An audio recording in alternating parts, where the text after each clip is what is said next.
90கள்ல பிறந்தவங்க சைக்கிள் மணி சத்தம் கேட்டாலே மனசு நேரா சைல்ட்ஹுட்டுக்கு போயிடும்.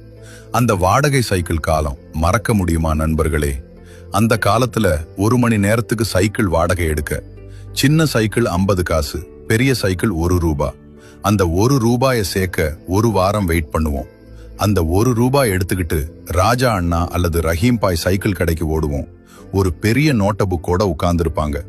சின்ன சைக்கிள், கேரியர் வைத்த சைக்கிள், கேரியர் இல்லாத சைக்கிள், டைனமோ லைட் இருக்கிற சைக்கிள், ஒவ்வொன்றும் ஒரு ஸ்டைல். பேரும் டைமும் எழுதிக்கிட்டு சைக்கிள் கொடுப்பார். இதுல இன்னொரு காமெடி இருக்கு.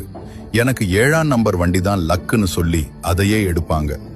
7ஆம் நம்பர் வெளியே போயிருக்குப்பான்னு சொன்னா அது வரைக்கும் அங்கேயே நின்னு காத்திருப்பாங்க. சைக்கிள்ல சிட்டாக பறந்து எட்டெல்லாம் போட்டு கெத்து காட்டின அந்த சந்தோஷம். எத்தனை ராயல் என்ஃபீல்டு இருந்தாலும், எத்தனை யாமஹா இருந்தாலும், நம்ம உடலுக்கும் மனசுக்கும் எனர்ஜி கொடுத்த அந்த சைக்கிளை மறக்க முடியுமா நண்பர்களே? உங்க வாழ்க்கையில சைக்கிள் சம்பந்தமான ஒரு நினைவு என்னன்னு கமெண்ட்ல சொல்லுங்க.